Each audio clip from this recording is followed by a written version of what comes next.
Hey! Vous avez déjà été chez Ikea? Moi, oui. Ah, Ikea, le parc d'attractions du meuble par excellence. Alors je ne sais pas vous, mais moi quand je rentre dans un Ikea, je ne sais jamais de quel côté aller pour commencer la visite.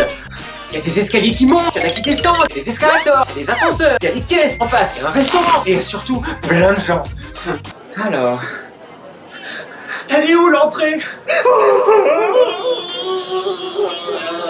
Alors généralement, je repère une bonne entrée grâce aux énormes sacs jaunes tout froissés et surtout grâce au distributeur à crayons. Alors je prends généralement une bonne poignée de crayons et là je peux commencer... Quoi? Ne me dites pas que vous avez jamais pris plein de crayons? Hein? On me le fait pas, moi. En plus, c'est gratuit, hein. Sauf que maintenant, j'ai remarqué qu'il mettait souvent un vendeur à côté du distributeur à crayons. Bah du coup, j'ose plus trop en mettre plein mes poches. Ah super, la boîte à crayons.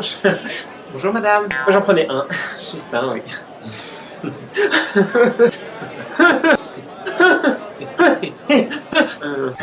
Une fois dans le magasin des meubles, l'aventure peut commencer. Je dis bien aventure parce que c'est pire qu'un labyrinthe ce truc. Il y a des allées tordues, des chemins bizarres, des renfoncements partout. Et surtout, on croira qu'il n'y a pas de fin, qu'on ne pourra jamais en sortir. Un peu comme dans Blair Witch d'ailleurs. Alors normalement la sortie elle est par là. Oh mais non, on est déjà passé par ici. Par là. Cette fois ça devrait être bon. Oh non, on est déjà passé par ici. Mais elle est où la sortie? Par là.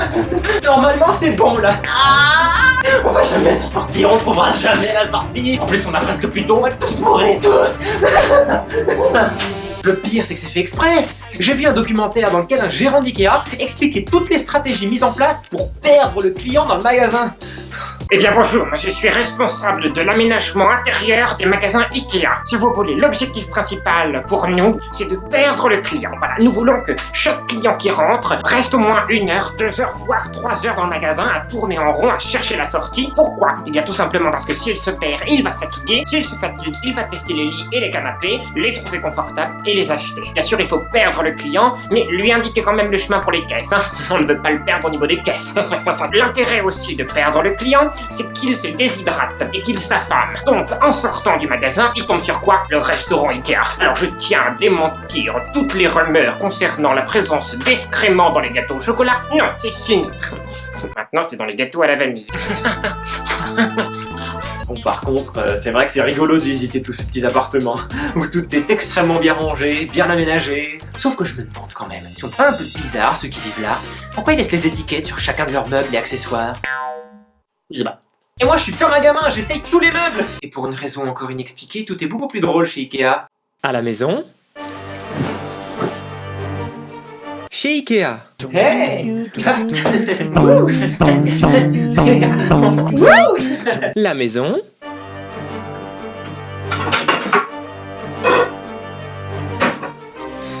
Ikea. Hey.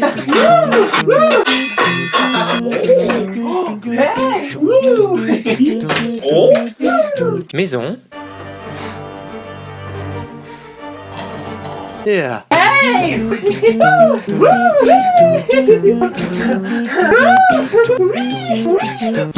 Après mon petit tour bien sympathique, je prends mes clics et mes claques, j'utilise les raccourcis et je m'échappe de cet endroit maudit. Avec quand même ma bibliothèque Billy, ma table Granasse ou mon fauteuil Fang. Et... Fang. Tu crois que c'est fini? Sauf que là, les mecs pervers de chez Ikea te font arriver dans la partie accessoires du magasin avec une montagne d'objets beaucoup moins chers que tous les meubles que tu viens de voir. Encore un coup marketing.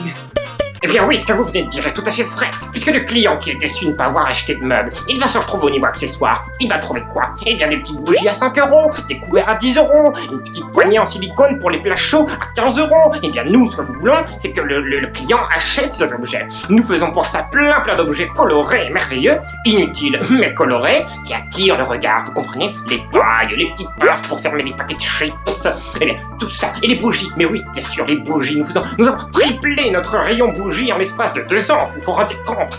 Ça sent merveilleusement bon, avec des senteurs tout à fait naturelles. Et alors, nous, ce que nous voulons, c'est que les clients repartent satisfaits, c'est-à-dire avec des objets dans le caddie. Et nous aussi, on sera heureux par la même occasion. C'est gagnant-gagnant. Et c'est vrai que je repars rarement sans un petit truc. Des couverts, des pailles multicolores, un quelconque objet en silicone,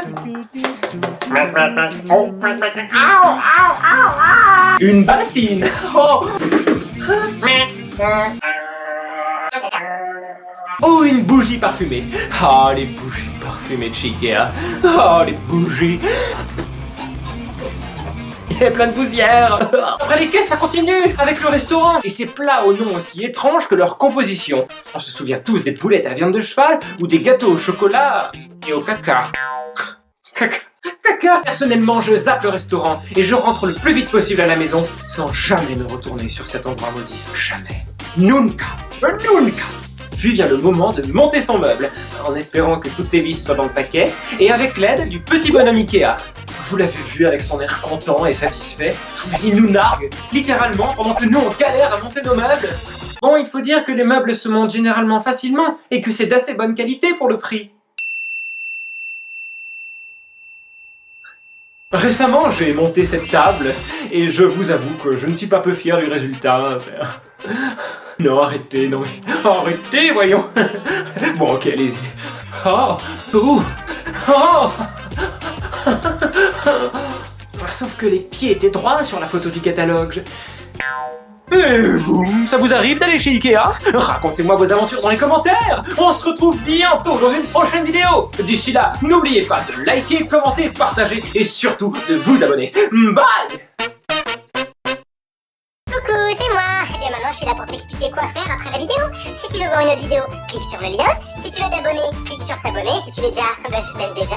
Et puis si tu veux me rejoindre sur Facebook, Twitter ou Instagram, va sur les réseaux sociaux et tape Délire de Max, tu me trouveras. Voilà, j'attends. Alors qu'est-ce que tu vas faire, hein? Tu vas cliquer. Clique, allez, clique, s'il te plaît, c'est gentil. Clique, vite. Bon, je vais devoir arrêter. Allez, je t'aime quand même. Bisous.